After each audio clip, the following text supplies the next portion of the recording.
ओम शांति सत श्री अकाल। एक ओंकार, एक परमात्मा। कितना सोहना नाम है इस कार्य का। ਅਸੀਂ ਉਸ ਇੱਕ ਓंकार, ਇੱਕ परमात्मा ਨੂੰ समझ ਰਹੇ ਹਾਂ।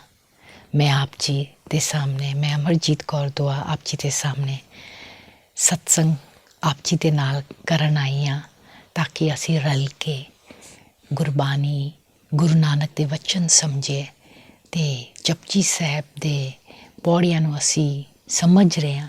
ਇੱਕ ਓंकार ਤੇ ਮੂਲ ਮੰਤਰ ਦੇ ਇੱਕ ਸ਼ਬਦ ਨੂੰ ਅਸੀਂ ਸਮਝ ਚੁੱਕੇ ਹਾਂ ਤੇ ਹੁਣ ਅਸੀਂ 8ਵੀਂ ਪੌੜੀ ਤੱਕ ਪਹੁੰਚ ਚੁੱਕੇ ਹਾਂ।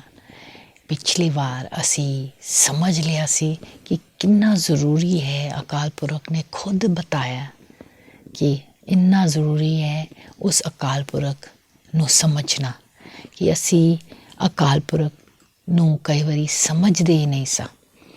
ਅਸੀਂ ਸਮਝਦੇ ਹਾਂ ਕਿ ਅਕਾਲ ਪੁਰਖ ਨੂੰ ਜਾਣਨ ਦਾ ਕੀ ਫਾਇਦਾ, ਕੀ ਲੋੜ ਹੈ ਰੱਬ ਨੂੰ ਜਾਣਨਾ ਜਾਂ ਆਪਣੇ ਆਪ ਨੂੰ ਆਤਮਾ ਸਮਝਣਾ। ਬਸ ਖੁਸ਼ ਰਹੀਏ, ਜ਼ਿੰਦਗੀ ਬਿਤਾਈਏ। ਪਰ ਇਸ ਤਰ੍ਹਾਂ ਨਹੀਂ ਹੁੰਦਾ। ਅਸੀਂ ਜਾਣ ਚੁੱਕੇ ਹਾਂ, ਫੀਲ ਕਰ ਚੁੱਕੇ ਹਾਂ, ਐਕਸਪੀਰੀਅੰਸ ਕਰ ਚੁੱਕੇ ਹਾਂ ਕਿ ਰੱਬ ਤੋਂ ਬਿਨਾਂ ਅਸੀਂ ਖੁਸ਼ ਨਹੀਂ ਰਹਿ ਸਕਦੇ। ਤਦੇ ਅਸੀਂ ਕਹਿੰਦੇ ਜਿਸ ਦੇ ਸਿਰ ਉੱਪਰ ਤੂੰ ਸੁਆਮੀ ਸੋ ਦੁੱਖ ਕੈਸਾ ਪਾਵੇ। ਜੇ ਤੇਰਾ ਹੱਥ ਅਸੀਂ ਆਪਣੇ ਸਿਰ ਦੇ ਉੱਤੇ ਮਹਿਸੂਸ ਕਰਾਂਗੇ, ਮਤਲਬ ਕਿ ਮਨ ਵਿੱਚ ਜੇ ਮੈਂ ਤੈਨੂੰ ਯਾਦ ਕਰਾਂਗੀ ਤੇ ਫਿਰ ਮੈਨੂੰ ਦੁੱਖ ਨਹੀਂ ਹੋਗਾ। ਇਹ ਗੁਰਬਾਣੀ ਸਪਸ਼ਟ ਕਹਿੰਦੀ ਹੈ। ਪਰ ਅਸੀਂ ਜਿੰਨਾ ਚਿਰ ਅਸੀਂ ਖੁਸ਼ੀ ਮਨਾ ਰਹੇ ਹਾਂ, ਅਸੀਂ ਰੱਬ ਨੂੰ ਨਹੀਂ ਯਾਦ ਕਰਦੇ। ਇਸ ਵਾਸਤੇ ਕਦੀ ਕਦੀ ਦੁੱਖ ਵਿੱਚ ਅਸੀਂ ਚਲੇ ਜਾਂਦੇ ਹਾਂ। ਦੁੱਖ ਦਾਰੂ ਦਵਾਈ ਹੋ ਜਾਂਦੀ ਹੈ ਸਾਡੇ ਵਾਸਤੇ ਦੁੱਖ। ਅਤੇ ਜਦੋਂ ਦੁੱਖ ਆਉਂਦੀ ਹੈ, ਇਸੇ ਨਜ਼ਰ ਨਾਲ ਦੁੱਖਾਂ ਨੂੰ ਦੇਖਣਾ ਹੈ ਕਿ ਇਹ ਮੈਨੂੰ ਜਾਗਣ ਵਾਸਤੇ, ਮੇਰੇ ਵਾਸਤੇ ਦਵਾਈ ਰੱਬ ਦੇ ਰਹੀ। ਕਿਉਂਕਿ ਜ਼ਿਆਦਾ ਖੁਸ਼ੀਆਂ ਵਿੱਚ ਮੈਂ ਰੱਬ ਨੂੰ ਕਿੱਥੇ ਯਾਦ ਕਰਨੀ ਆ। ਅਤੇ ਸਾਰੀ ਖੁਸ਼ੀਆਂ ਤਾਂ ਜ਼ਰੂਰ ਆਏਗਾ ਸਾਡੇ ਕੋਲ, ਪਰ ਅਸੀਂ ਉਸ ਨੂੰ ਭੁੱਲੀਏ ਨਾ, ਉਸ ਨੂੰ ਯਾਦ ਕਰੀਏ। ਕਿਉਂਕਿ ਖੁਸ਼ੀ ਇੱਕ ਆਤਮਕ ਗੁਣ ਹੈ, ਪਿਆਰ ਇੱਕ ਆਤਮਕ ਗੁਣ ਹੈ, ਸ਼ਾਂਤੀ ਇੱਕ ਆਤਮਕ ਗੁਣ ਹੈ, ਸੰਤੁਸ਼ਟਤਾ ਇੱਕ ਆਤਮਕ ਗੁਣ ਹੈ, ਪਵਿੱਤਰਤਾ ਇੱਕ ਆਤਮਕ ਗੁਣ ਹੈ। ਅਤੇ ਇਹ ਸਾਰੇ ਗੁਣ ਅਤੇ ਸ਼ਕਤੀਆਂ ਬਾਜ਼ਾਰ ਵਿੱਚ ਤਾਂ ਨਹੀਂ ਮਿਲੇਗੀ। ਅਤੇ ਲੈਣੀ ਕਿੱਥੋਂ ਹੈ? ਲੈਣੀ ਕਿੱਥੋਂ ਹੈ? ਉਸ ਅਕਾਲ ਪੁਰਖ ਤੋਂ ਜਾ ਕੇ ਲੈਣੀ ਹੈ। ਪਿਛਲੇ ਐਪੀਸੋਡ ਵਿੱਚ ਅਸੀਂ ਇਹ ਸਾਰਾ ਕੁਝ ਸੁਣ ਚੁੱਕੇ ਹਾਂ ਔਰ ਸਮਝ ਚੁੱਕੇ ਹਾਂ ਕਿ ਸਾਨੂੰ ਅਕਾਲ ਪੁਰਖ ਦੀ ਲੋੜ ਹੈਗਾ। ਅਤੇ ਜੇ ਅਸੀਂ ਅਕਾਲ ਪੁਰਖ ਨੂੰ ਸਮਝਿਆ ਨਹੀਂ ਅਤੇ ਉਸ ਨੂੰ ਨਾਲ ਜੋੜਿਆ ਨਹੀਂ, ਅਤੇ ਫਿਰ ਅਸੀਂ ਕੀਟਾਂ ਨਾਲੋਂ ਵੀ ਕੀੜੇ ਮਕੌੜੇ ਹਾਂ ਅਤੇ ਦੋਸ਼ੀ ਵੀ ਸਾਨੂੰ ਦੋਸ਼ ਦੇ ਸਕਦੇ ਨੇ। ਅਤੇ ਆਓ ਹੁਣ 8ਵੀਂ ਪੌੜੀ ਸੁਣੇ ਦਾ ਚੈਪਟਰ ਖੁੱਲ੍ਹਦੀ ਹੈ। ਸੁਣੇ ਬਹੁਤ ਗਹਿਰਾ ਸ਼ੁਰੂਆਤ ਹੈ। ਰੱਬੀ ਬਾਣੀ ਨੂੰ ਸਮਝਣ ਦਾ ਸ਼ੁਰੂਆਤ ਹੈ ਸੁਣੇ। ਮਤਲਬ ਅਸੀਂ ਸੁਣਾਂਗੇ ਅਤੇ ਰੱਬੀ ਬਾਣੀ ਕੰਨ ਰਾਹੀਂ ਜੇ ਇਸ ਵਾਸਤੇ ਬਾਣੀ ਦੀ ਵੀ ਜ਼ਿਕਰ ਹੈ। ਮਤਲਬ ਬਾਣੀ ਨੂੰ ਅਸੀਂ ਕਿਵੇਂ ਸਮਝਾਂਗੇ, ਕਿਵੇਂ ਅਮਲ ਕਰਾਂਗੇ, ਪਹਿਲਾਂ ਸੁਣਨਾ ਪਏਗਾ। ਤਾਂ ਸਭ ਤੋਂ ਪਹਿਲਾਂ ਇਹ ਕੰਨ ਨੂੰ ਯੂਜ਼ ਕਰਨਾ ਪੈਂਦਾ। ਇਹ ਕਰਮ ਇੰਦਰੀ ਹੈ। ਕੰਨ ਸੁਣਨ ਦੀ ਸ਼ਕਤੀ ਇਹ ਬਹੁਤ ਜ਼ਰੂਰੀ ਹੈ। ਮਨ ਵਿੱਚ ਅਕਾਲ ਪੁਰਖ ਨੂੰ ਅਸੀਂ ਵੇਖ ਰਹੇ ਹਾਂ। ਇਹ ਵੀ ਕਰਨ ਦਾ ਤਰੀਕਾ ਅਸੀਂ ਕੰਨ ਰਾਹੀਂ ਸੁਣਿਆ ਕਿ ਇਸ ਤਰ੍ਹਾਂ ਕਰਨਾ ਤਾਂ ਅਸੀਂ ਕੀਤਾ। ਅਤੇ ਸਭ ਤੋਂ ਪਹਿਲਾਂ ਸ਼ਕਤੀ ਜੋ ਇਸ ਵਾਸਤੇ ਬਾਣੀ ਦਾ ਜ਼ਿਕਰ ਹੈ। ਬਾਣੀ ਨੂੰ ਅਸੀਂ ਸੁਣਾਂਗੇ, ਕਿਉਂਕਿ ਅਸੀਂ ਖੁਦ ਜੇ ਪੜ੍ਹਾਂਗੇ ਸਾਨੂੰ ਸਮਝ ਆਏਗੀ ਕੋਈ ਨਹੀਂ। ਤਾਂ ਕਿਸੇ ਮਹਾਂਪੁਰਖ, ਕਿਸੇ ਬ੍ਰਹਮ ਗਿਆਨੀ, ਕਿਸੇ ਸਾਧ ਨੂੰ ਕੋਲੋਂ ਸੁਣਨਾ ਪਏਗਾ, ਫਿਰ ਅਸੀਂ ਉਸ ਨੂੰ ਸਮਝਾਂਗੇ। ਤਦੇ ਗੁਰੂ ਕਹਿੰਦੇ ਨੇ ਪੜ੍ਹ ਗੱਡੀ ਲੱਦੀ ਹੈ, ਪਰ ਸੁਣ ਗੱਡੀ ਲੱਦੀ ਨੇ ਆਖਿਆ। ਮਤਲਬ ਕਿ ਪੜ੍ਹਨ ਦੇ ਨਾਲ ਤੁਸੀਂ ਆਪੇ ਕਿਸ ਤਰ੍ਹਾਂ ਪੜ੍ਹ ਕੇ ਸਮਝ ਸਕਦੇ ਹੋ। ਜ਼ਰੂਰ ਤੁਹਾਨੂੰ ਕਿਸੇ ਸਿੱਖਿਆ, ਜਿਹੜੇ ਗੁਣਵਾਨ ਨੇ, ਜਿਹੜੇ ਵਾਈਜ਼ ਮੈਨ ਨੇ, ਜਿਹੜਾ ਬ੍ਰਹਮ ਗਿਆਨੀਆਂ ਸਾਧ ਕੋਲ ਜਾ ਕੇ ਹੀ ਸੁਣਨਾ ਪਏਗਾ। ਅਤੇ ਉਹ ਸੁਣਨ ਦੇ ਨਾਲ ਫਿਰ ਸਾਡੇ ਅੰਦਰ ਦੀ ਜੋਤ ਜਾਗੇਗੀ, ਸਾਨੂੰ ਅੰਦਰ ਦੀ ਇਹ ਸਾਰਾ ਤਰੀਕਾ ਆਏਗਾ ਰੱਬ ਨੂੰ ਮਿਲਣ ਦਾ ਸੁਣਨ ਦੇ ਨਾਲ ਹੀ। ਤੇ ਆਓ ਇਸ ਸੁਣੇ ਦੇ ਪੌੜੀਆਂ ਨੂੰ ਅਸੀਂ ਸਮਝਾਂਗੇ। ਤੇ ਸੁਣੇ ਦੇ 4 ਪੌੜੀਆਂ ਨੇ। ਗੁਰੂ ਨਾਨਕ ਦੇਵ ਜੀ ਨੇ ਇੰਨਾ ਜ਼ੋਰ ਦਿੱਤਾ ਹੈ ਸੁਣਨ ਦੇ ਸ਼ਕਤੀ ਦੇ ਉੱਤੇ। ਚਲਿਏ ਆਪਾਂ 8ਵੀਂ ਪੌੜੀ ਦਾ ਖੋਜ ਕਰੇ। ਸੁਣੇ ਦਾ ਪਹਿਲਾ ਪੌੜੀ ਹੈ ਇਹ, ਸੁਣੇ ਸਿੱਧ ਪੀਰ ਸੁਰਨਾਥ, ਸੁਣੇ ਤਰਤ ਤਵਲ ਆਕਾਸ, ਸੁਣੇ ਦੀਪ ਲੋ ਪਾਤਾਲ, ਸੁਣੇ ਪੋਹਿ ਨ ਸਕੇ ਕਾਲ, ਨਾਨਕ ਭਗਤਾਂ ਸਦਾ ਵਿਗਾਸ, ਸੁਣੇ ਦੁੱਖ ਪਾਪ ਕਾ ਨਾਸ। ਇੰਗਲਿਸ਼ ਵਿੱਚ ਅਸੀਂ ਇਨ ਪੰਕਤੀਆਂ ਨੂੰ ਸਮਝਾਂਗੇ। ਬਹੁਤ ਸਿੰਪਲ ਹੈ, ਪੋਇਟਿਕ ਇੰਗਲਿਸ਼ ਵਿੱਚ ਲਿਖਿਆ ਹੈ। ਸੁਣੇ, the chapter of Sune, heard, listened, begins. Having heard, listened from the core of the being, all those blessed ones, the siddhas, peers, heroes, yogic masters, can be seen radiating, for they have thus dissolved all sin and sadness, and have thus attained the state of true saintliness, that bliss. For the understanding then has truly dawned that he rules all worlds and is in charge of all around, that the foundation of earth and space is but a play, a happening of his grace, and thus death too is but his call, and as such is feared not at all. The power of listening is ever so abundant. The listeners radiate with inner happiness, cause listening has dissolved all sin and sadness. A last line to ਸੁਣਨ ਦਾ ਸ਼ਕਤੀ ਦਾ ਫਾਇਦਾ ਗੁਰੂ ਨੇ ਸਪਸ਼ਟ ਦੱਸਿਆ। ਸੁਣੇ ਦੁੱਖ ਪਾਪ ਕਾ ਨਾਸ਼, ਮਤਲਬ ਸੁਣਨ ਦੇ ਨਾਲ ਦੁੱਖ ਤੇ ਪਾਪ ਖਤਮ ਹੋ ਜਾਂਦੀ ਹੈ। ਕਿਉਂ? ਕਿਉਂਕਿ ਸੁਣਨ ਦੇ ਨਾਲ ਅਸੀਂ ਫਿਰ ਉਸ ਅਕਾਲ ਪੁਰਖ ਨੂੰ ਦੇ ਨਾਲ ਯਾਦ ਯੋਗ ਕਰ ਪਾਵਾਂਗੇ। ਜੇ ਅਸੀਂ ਸੁਣਾਂਗੇ ਨਹੀਂ ਤੇ ਅਸੀਂ ਅਕਾਲ ਪੁਰਖ ਨੂੰ ਕਿਵੇਂ ਪਹਿਚਾਣਾਂਗੇ, ਆਪਣੇ ਆਪ ਨੂੰ ਕਿਵੇਂ ਪਹਿਚਾਣਾਂਗੇ? ਇਹ ਸਾਰੀ ਗਿਆਨ ਜੋ ਮੈਂ ਆਪ ਜੀ ਦੇ ਸਾਹਮਣੇ ਆਪ ਜੀ ਨੂੰ ਸੁਣਾ ਰਹੀ, ਆਪ ਵੀ ਆਪਣੇ ਕੰਨ ਰਾਹੀਂ ਸੁਣ ਰਹੇ ਹੋ ਨਾ, ਤੇ ਮੈਂ ਵੀ ਕਿਸੇ ਬ੍ਰਹਮ ਗਿਆਨੀ ਕੋਲ, ਕਿਸੇ ਅਕਾਲ ਪੁਰਖ ਕੋਲ ਮੁੱਖ ਰਾਹੀਂ ਸੁਣਿਆ, ਉਹਨਾਂ ਦੀ ਕਿਸੇ ਦੇ ਮੁੱਖ ਰਾਹੀਂ ਮੇਰੇ ਕੰਨ ਨੂੰ ਇਹ ਗੱਲ ਪਹੁੰਚੀ ਤੇ ਮੈਂ ਇਸ ਗੱਲ ਨੂੰ ਸਮਝੀ ਤੇ ਆਪ ਜੀ ਦੇ ਕੰਨ ਤੱਕ ਮੇਰੀ ਆਵਾਜ਼ ਮੇਰੇ ਮੁੱਖ ਦੁਆਰਾ ਇਹ ਗੱਲ ਪਹੁੰਚ ਰਹੀ ਹੈ ਤੇ ਆਪ ਵੀ ਸੁਣ ਰਹੀ ਹੈ। ਪਰ ਆਵਾਜ਼ ਮੇਰੀ ਹੈ, ਗੱਲ ਮੇਰੀ ਨਹੀਂ, ਉਸ ਅਕਾਲ ਪੁਰਖ ਦੀ ਗੱਲ ਹੈ।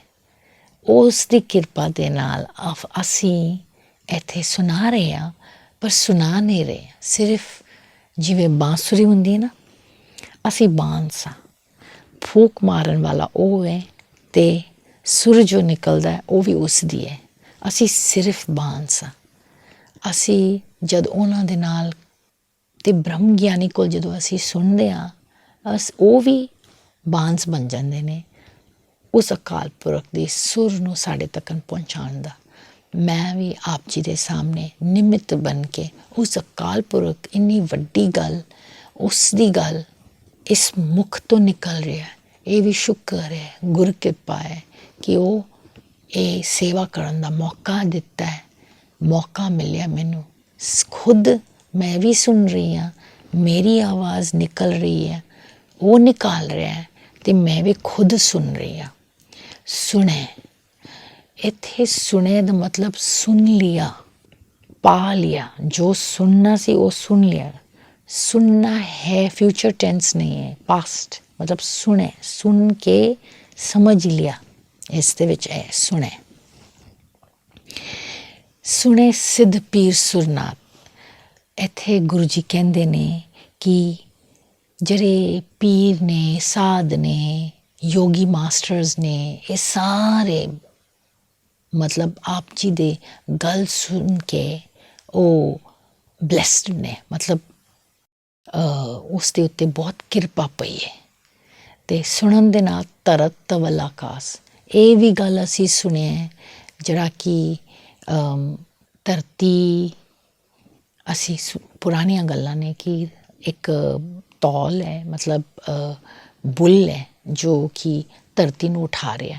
ਇਹ ਗੱਲਾਂ ਵੀ ਅਤੇ ਆਕਾਸ਼ ਹੈ, ਇਸ ਤਰ੍ਹਾਂ ਮਤਲਬ ਧਰਤੀ ਕਿਵੇਂ ਬਣਦੀ, ਆਕਾਸ਼ ਕਿਵੇਂ ਬਣਦੀ ਹੈ, ਇਹ ਵੀ ਸਾਰਾ ਕੁਝ ਅਸੀਂ ਸੁਣ ਲਿਆ ਔਰ ਇਸ ਨੂੰ ਸਮਝ ਵੀ ਲਿਆ ਕਿ ਇਹ ਕੀ ਝੂਠ ਹੈ ਕੀ ਸਹੀ ਹੈ। ਜਿਵੇਂ ਅਸੀਂ ਕਿਤਾਬਾਂ ਪੜ੍ਹਦੇ ਹਾਂ ਕਿ ਧਰਤੀ ਕਿਵੇਂ ਚਲਦੀ ਹੈ, ਇਹ ਕਿਵੇਂ ਘੁੰਮਦੀ ਹੈ, ਗਾਂ ਜਾਂ ਕੋਈ ਭੈਂਸ ਉਸ ਨੂੰ ਚੁੱਕ ਨਹੀਂ ਰਿਹਾ ਬਲਕਿ ਉਸ ਅਕਾਲ ਪੁਰਖ ਦੇ ਹੁਕਮ ਅਨੁਸਾਰ ਟਿਕ ਰਿਹਾ। ਜਿਵੇਂ ਆਤਮਾ ਸਰੀਰ ਵਿੱਚ ਟਿਕੀ ਹੈ, ਜਿਵੇਂ ਸੂਰਜ ਆਕਾਸ਼ ਵਿੱਚ ਟਿਕੀ ਹੋਈ ਹੈ, ਕੋਈ ਉਸ ਦੀ ਰੱਸੀ ਨਹੀਂ, ਕੋਈ ਪਿਲਰ ਨਹੀਂ, ਕੋਈ ਉਸ ਨੂੰ ਉਠਾ ਨਹੀਂ ਰਿਹਾ। ਉਹ ਗ੍ਰੈਵੀਟੇਸ਼ਨਲ ਫੋਰਸ ਕਹੋ ਜਾਂ ਕਿਸੇ ਐਨਰਜੀ ਦੇ ਨਾਲ ਟਿਕੀ ਹੋਈ ਹੈ। ਇਸ ਤਰ੍ਹਾਂ ਧਰਤੀ ਵੀ ਟਿਕੀ ਹੋਈ ਹੈ ਆਕਾਸ਼ ਦੇ ਵਿੱਚ। ਇਸ ਨੂੰ ਅਸੀਂ ਸੁਣਨ ਦੇ ਨਾਲ, ਪੜ੍ਹਨ ਦੇ ਨਾਲ ਅਸੀਂ ਸਮਝ ਲਿਆ। ਸੁਣੇ ਦੀਪ ਲੋ ਪਾਤਾਲ, ਮਤਲਬ ਦੁਨੀਆ ਦੀ ਗੱਲ, ਪਾਤਾਲ ਦੀ ਗੱਲ, ਇਹ ਸਾਰੀ ਗੱਲਾਂ ਅਸੀਂ ਸੁਣ ਕੇ ਸਮਝ ਲਿਆ। ਇਹ ਗਿਆਨ ਸਾਨੂੰ ਮਿਲ ਗਿਆ ਕੌਂਟੀਨੈਂਟਸ ਦਾ, ਦੁਨੀਆ ਦਾ, ਧਰਤੀ ਦਾ, ਕਿ ਧਰਤੀ ਦੇ ਵਿੱਚ ਕੀ ਹੈ। ਕੌਂਟੀਨੈਂਟਸ ਮਤਲਬ ਅਮਰੀਕਾ, ਅਫਰੀਕਾ, ਆਸਟ੍ਰੇਲੀਆ, ਇਹ ਸਾਰਾ ਗਿਆਨ ਜੋ ਦੁਨੀਆ ਧਰਤੀ ਦਾ ਗਿਆਨ ਹੈ, ਆਕਾਸ਼ ਦਾ ਗਿਆਨ ਹੈ, ਪੰਜ ਤੱਤਵ ਦਾ ਗਿਆਨ ਹੈ, ਸਮੁੰਦਰ ਦਾ ਗਿਆਨ ਹੈ, ਇਹ ਸਾਰਾ ਕੁਝ ਅਸੀਂ ਸੁਣਨ ਦੇ ਨਾਲ ਸਮਝ ਲਿਆ। ਸੁਣੇ ਪੋਹੇ ਨ ਸਕੇ ਕਾਲ, ਮਤਲਬ ਇਹ ਸੁਣਨ ਦੇ ਨਾਲ ਅਸੀਂ ਮੌਤ ਦੀ ਗੱਲਾਂ ਵੀ ਸੁਣਦੇ ਹਾਂ, ਕਾਲ ਦੀ ਗੱਲ ਵੀ ਸੁਣਦੇ ਹਾਂ। ਇਹ ਗੱਲਾਂ ਬਹੁਤ ਮਤਲਬ ਗੁਰੂ ਜੀ ਕਹਿ ਰਹੇ ਨੇ ਕਿ ਸੁਣਨ ਦੇ ਨਾਲ ਅਸੀਂ ਇਹ ਸਾਰਾ ਗਿਆਨ ਪ੍ਰਾਪਤ ਕਰਦੇ ਹਾਂ। ਅਤੇ ਇਸੇ ਤਰ੍ਹਾਂ ਅਕਾਲ ਪੁਰਖ ਦੀ ਗੱਲ ਜਦੋਂ ਅਸੀਂ ਸੁਣਾਂਗੇ ਅਤੇ ਫਿਰ ਸਾਨੂੰ ਉਹ ਗਿਆਨ ਮਿਲੇਗਾ ਉਸ ਨੂੰ ਸਮਝਣ ਦੀ। ਜਿਵੇਂ ਇਹ ਸਾਰੇ ਸਿੱਧ ਵਗੈਰਾ ਕਰਦੇ ਨੇ ਅਤੇ ਉਹਨਾਂ ਨੂੰ ਇਹ ਕਰਨ ਦੇ ਨਾਲ ਉਹਨਾਂ ਨੇ ਆਪਣੇ ਪਾਪ ਮਿਟਾਇਆ, ਉਹਨਾਂ ਨੇ ਆਪਣੇ ਦੁੱਖ ਮਿਟਾਇਆ। ਅਤੇ ਧਰਤੀ ਦਾ ਗਿਆਨ, ਆਕਾਸ਼ ਦਾ ਗਿਆਨ, ਪਾਤਾਲ ਦਾ ਗਿਆਨ, ਕਾਲ ਦਾ ਗਿਆਨ, ਇਹ ਸਾਰਾ ਕੁਝ ਅਸੀਂ ਸੁਣ ਕੇ ਅਸੀਂ ਸਮਝ ਲਿਆ ਕਿ ਇਹ ਕਾਲ ਨੂੰ ਕੌਣ ਰੂਲ ਕਰ ਰਿਹਾ, ਕੌਣ ਉਸ ਦੀ ਰਾਜਾ ਕੌਣ ਹੈ, ਉਸ ਨੂੰ ਚਲਾ ਕੌਣ ਰਿਹਾ ਹੈ। ਇਹ ਮਤਲਬ ਅਰਥ ਅਤੇ ਸਪੇਸ ਅਤੇ ਸਾਇੰਸ, ਇਹਦਾ ਮਤਲਬ ਇਹ ਸਭ ਕੁਝ ਕਿਵੇਂ ਚੱਲ ਰਿਹਾ, ਇਹ ਸਾਰਾ ਕੁਝ ਅਸੀਂ ਸਮਝ ਲਿਆ, ਸੁਣ ਲਿਆ ਅਤੇ ਕਨਕਲੂਜਨ ਕੀ ਅਸੀਂ ਕਰ ਲਿਆ। ਜਦ ਅਸੀਂ ਇਸ ਨੂੰ ਪੜ੍ਹ ਲਿਆ, ਸਮਝ ਲਿਆ, ਸੁਣ ਲਿਆ, ਕਨਕਲੂਜਨ ਵੀ ਪਤਾ ਚੱਲ ਗਿਆ ਇਹ ਉਸ ਦੀ ਕਿਰਪਾ ਦੇ ਵਿੱਚ ਚੱਲ ਰਹੀ ਹੈ। ਕੋਈ ਉਸ ਨੂੰ ਐਕਸਪਲੇਨ ਕਰ ਸਕਦਾ ਹੈ ਕਿ ਧਰਤੀ ਕਿਵੇਂ ਘੁੰਮਦੀ ਹੈ, ਪਾਤਾਲ ਦੇ ਥੱਲੇ ਕੀ ਹੈ, ਆਕਾਸ਼ ਦੇ ਉੱਤੇ ਕੀ ਹੈ, ਇਹ ਅਸੀਂ ਜਾਣ ਸਕਦੇ। ਕਈ ਜਗ੍ਹਾ 'ਤੇ ਸਾਇੰਸ ਵੀ ਨਹੀਂ ਪਹੁੰਚ ਸਕਦੀ, ਇੱਕ ਹੱਦ ਤੱਕ ਸਾਇੰਸ ਜਾ ਸਕਦਾ, ਪਰ ਅਕਾਲ ਪੁਰਖ ਜਦ ਗੱਲ ਕਰਦੇ ਨੇ ਅਤੇ ਸਾਨੂੰ ਗਿਆਨ ਦਿੰਦੇ ਨੇ ਫਿਰ ਅਸੀਂ ਸਾਰਾ ਕੁਝ ਸਮਝ ਸਕਦੇ ਹਾਂ।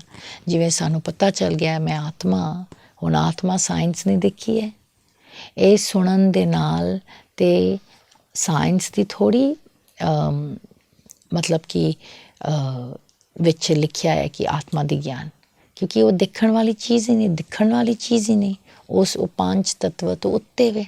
ਇੱਥੇ ਗੁਰੂ ਕਹਿ ਰਹੇ ਨੇ ਕਿ ਅਸੀਂ ਸੁਣਨ ਦੇ ਨਾਲ ਪੰਜ ਤੱਤਵਾਂ ਨੂੰ ਚੰਗੀ ਤਰ੍ਹਾਂ ਸਮਝ ਲਿਆ ਅਤੇ ਇਹਨਾਂ ਵੀ ਸਮਝ ਲਿਆ ਕਿ ਨਾਨਕ ਭਗਤਾਂ ਸਦਾ ਵਿਗਾਸ, ਮਤਲਬ ਜੋ ਭਗਤ ਨੇ, ਜੋ ਗੁਰੂ ਦੀ ਗੱਲ ਨੂੰ ਸਮਝਣ ਦੀ ਕੋਸ਼ਿਸ਼ ਕਰਦੇ ਨੇ, ਉਹਨਾਂ ਨੂੰ ਭਗਤ ਕਹਿੰਦੇ ਆ। ਉਹਨਾਂ ਨੇ ਪਾ ਲਿਆ, ਉਹਨਾਂ ਨੇ ਉਸ ਗੱਲ ਨੂੰ ਪਾ ਲਿਆ। ਇਹ ਸਾਰੀ ਸਾਇੰਸ ਦੀਆਂ ਗੱਲਾਂ ਉਹਨਾਂ ਨੇ ਪਾ ਲਿਆ, ਉਹਨਾਂ ਨੇ ਕਰੀਮ ਪਾ ਲਿਆ ਕਿ ਤੇਰੇ ਬਿਨਾਂ ਕੁਛ ਨਹੀਂ ਚੱਲ ਰਿਹਾ। ਧਰਤੀ ਟਿੱਕੀ ਹੈ ਆਸਮਾਨ ਵਿੱਚ, ਉਸ ਅਕਾਲ ਪੁਰਖ ਦੇ ਬਲ 'ਤੇ ਚੱਲ ਰਹੀ ਹੈ, ਘੁੰਮ ਰਹੀ ਹੈ। ਇਹ ਸਾਰਾ ਕੁਛ ਹੋ ਰਿਹਾ ਹੈ ਉਸ ਦੀ ਕਿਰਪਾ ਦੇ ਨਾਲ, ਉਸ ਦੇ ਬਲ ਦੇ ਨਾਲ।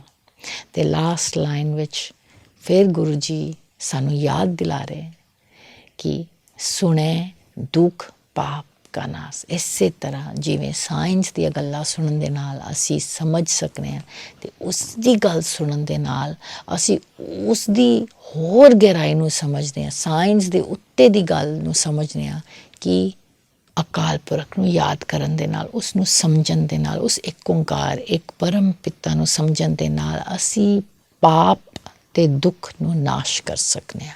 ਮਤਲਬ ਕਿ ਅਸੀਂ ਇਸ ਤੋਂ ਉੱਤੇ ਚੜ੍ਹ ਸਕਦੇ ਹਾਂ, ਖੁਸ਼ ਰਹਿ ਸਕਦੇ ਹਾਂ, ਦੁੱਖ ਖਤਮ ਹੋ ਜਾਏ। ਕਿੰਨੀ ਵੱਡੀ ਗੱਲ ਨਾ, ਕਿ ਤੁਸੀਂ ਚਾਹੁੰਦੇ ਹੋ ਕਿ ਤੁਹਾਡੇ ਦੁੱਖ ਨਾਸ਼ ਹੋਣ, ਸਾਰੇ ਦੁੱਖ ਨਾਸ਼ ਹੋ ਜਾਣ। ਕੀ ਤੁਸੀਂ ਚਾਹੁੰਦੇ ਹੋ ਕਿ ਤੁਹਾਡੇ ਸਾਰੇ ਪਾਪ ਨਾਸ਼ ਹੋ ਜਾਣ, ਖਤਮ ਹੋ ਜਾਣ, ਜਿੰਨੇ ਵੀ ਪਾਪ ਕੀਤੇ ਨੇ? ਤੇ ਫਿਰ ਸੁਣੇ, ਗੁਰੂ ਦੀ ਗੱਲ ਸੁਣਨੀ ਪੈਗੀ, ਅਤੇ ਇਹ ਫਿਰ ਸੁਣਨ ਦੇ ਨਾਲ ਆਪਾਂ ਸਮਝ ਸਕਦੇ ਹਾਂ। ਜਪਜੀ ਸਾਹਿਬ ਦੇ 5 ਪੌੜੀ ਦੇ ਵਿੱਚ ਹੀ ਵੈਸੇ ਸਾਰੀ ਰਾਜ਼ ਅਤੇ ਸਾਰੇ ਤਰੀਕੇ ਉਸ ਦੇ ਵਿੱਚ ਹੈ, ਪਰ ਅਗਲੀਆਂ ਜਿਹੜੀ ਪੌੜੀਆਂ ਨੇ ਇਹ ਉਸ ਨੂੰ ਹੋਰ ਕਲੈਰਿਟੀ, ਹੋਰ ਸਪਸ਼ਟ ਕਰਦੀ ਹੈ ਕਿ ਕਿੰਨੀ ਜ਼ਰੂਰੀ ਹੈ ਉਸ ਦੀ ਗੱਲ ਨੂੰ ਸਮਝਣਾ। ਜਿਵੇਂ ਅਸੀਂ ਸੁਣ ਰਹੇ ਹਾਂ ਪਿਛਲੀ ਪੌੜੀ 7ਵੀਂ ਪੌੜੀ ਅਤੇ 8ਵੀਂ ਪੌੜੀ ਵਿੱਚ ਅਸੀਂ ਸਮਝ ਰਹੇ ਹਾਂ ਕਿ ਉਸ ਦੀ ਗੱਲ ਨੂੰ ਸੁਣਨਾ, ਉਸ ਦੀ ਗੱਲ ਨੂੰ ਸਮਝਣਾ ਕਿੰਨੀ ਜ਼ਰੂਰੀ ਹੈ। ਨਹੀਂ ਤਾਂ ਅਸੀਂ ਕੀੜਿਆਂ ਵਰਗਾ, ਨਹੀਂ ਤਾਂ ਅਸੀਂ ਪਾਪੀ ਰਹਿ ਜਾਵਾਂਗੇ, ਨਹੀਂ ਤਾਂ ਅਸੀਂ ਦੁਖੀ ਰਹਿ ਜਾਵਾਂਗੇ। 8ਵੀਂ ਪੌੜੀ ਦੇ ਅੰਤ 'ਤੇ ਗੁਰੂ ਜੀ ਨੇ ਸਪਸ਼ਟ ਕਿਹਾ, ਜੇ ਅਸੀਂ ਨਹੀਂ ਸੁਣਾਂਗੇ ਤਾਂ ਉਸ ਦੀ ਆਪੋਜ਼ਿਟ ਹੋਏਗਾ, ਫਿਰ ਦੁੱਖ ਹੋਏਗਾ ਅਤੇ ਅਸੀਂ ਪਾਪੀ ਹੋਵਾਂਗੇ। ਅਤੇ ਸੁਣੇ ਦੁੱਖ ਪਾਪ ਕਾ ਨਾਸ, ਅਤੇ ਕਿਉਂ ਨਾ ਫਿਰ ਅਸੀਂ ਸੁਣੀਏ, ਉਸ ਦੀ ਗੱਲ ਨੂੰ ਸੁਣ ਕੇ ਫਿਰ ਸੁਣੇ, ਉਸ ਦੀ ਪਾਲਨ ਕਰਨਾ, ਮਤਲਬ ਉਸ ਨੂੰ ਸਮਝਣਾ, ਪਹਿਲਾਂ ਸੁਣਨਾ, ਫਿਰ ਸਮਝਣਾ, ਫਿਰ ਉਸ ਨੂੰ ਗੌਰ ਕਰਨਾ, ਅਮਲ ਕਰਨਾ, ਐਕਸਪੀਰੀਅੰਸ ਕਰਨਾ।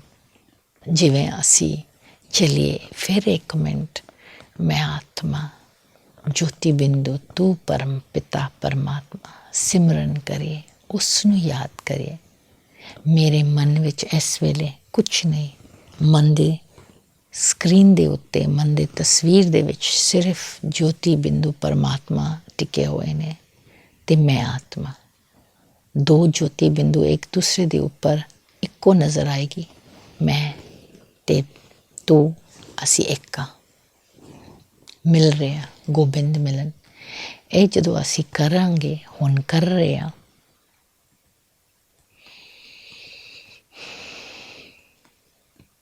ਸੁਣ ਕੇ ਹੀ ਕਰ ਰਹੇ ਹਾਂ, ਅਤੇ ਅਸੀਂ ਇਸ ਤਰ੍ਹਾਂ ਉਸ ਦੀ ਸ਼ਕਤੀ ਲੈ ਰਹੇ ਹਾਂ ਅਤੇ ਉਸ ਦੇ ਬਲ ਲੈ ਰਹੇ ਹਾਂ, ਅਤੇ ਆਪਣੇ ਆਪ ਨੂੰ, ਆਪਣੇ ਪਾਪ ਨੂੰ ਖਤਮ ਕਰ ਰਹੇ ਹਾਂ, ਆਪਣੇ ਦੁੱਖ ਨੂੰ ਖਤਮ ਕਰ ਰਹੇ ਹਾਂ। ਕਿਉਂਕਿ ਗੁਰੂ ਦੇ ਅੱਗੇ ਜਾ ਕੇ ਗੁਣਾਂ ਦੀ ਸ਼ਾਪਿੰਗ ਕਰ ਰਹੇ ਹਾਂ, ਲੈ ਰਹੇ ਹਾਂ ਫ੍ਰੀ। ਬਸ ਇਸ ਕੜੀ ਅਤੇ ਫਿਰ ਇਸ ਸਤਸੰਗ ਦੇ ਫਿਰ ਅੰਤ ਤੱਕ ਪਹੁੰਚ ਚੁੱਕੇ ਹਾਂ, ਵਕਤ ਨੂੰ ਵਹਿੰਦਿਆਂ 8ਵੀਂ ਪੌੜੀ ਕੰਪਲੀਟ ਕਰ ਚੁੱਕੇ ਹਾਂ। ਥੈਂਕ ਯੂ, ਆਪ ਜੀ ਨੇ ਸਾਥ ਦਿੱਤੇ ਅਤੇ ਅੱਗੋਂ ਵੀ ਸਾਥ ਦਿੰਦੇ ਰਹੋ। ਫਿਰ ਮਿਲਾਂਗੇ ਅਗਲੇ ਕੜੀ ਵਿੱਚ, ਇੱਕ ਓਂਕਾਰ ਇੱਕ ਪਰਮ ਪਿਤਾ ਦੀ ਖੋਜ ਵਿੱਚ। ਓਮ ਸ਼ਾਂਤੀ, ਸਤਿ ਸ੍ਰੀ ਅਕਾਲ।